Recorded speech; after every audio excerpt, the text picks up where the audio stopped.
ఓ 25 years back హాస్పిటల్స్లో main complaints ఏంటో తెలుసా?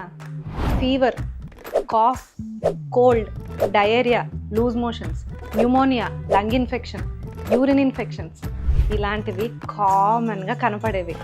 Are modern science has superb solutions to these.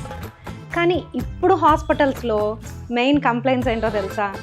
Sugar, BP, fertility problems, సంతానలేమి, obesity, behavioural issues like anxiety, depression, ADHD.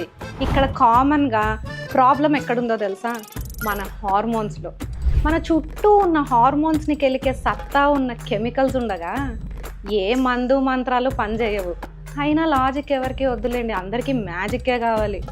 Unless మన food and life స్టైల్లో change వస్తే తప్ప ఏ మందు మాకు నిన్ను కాపాడలేవు.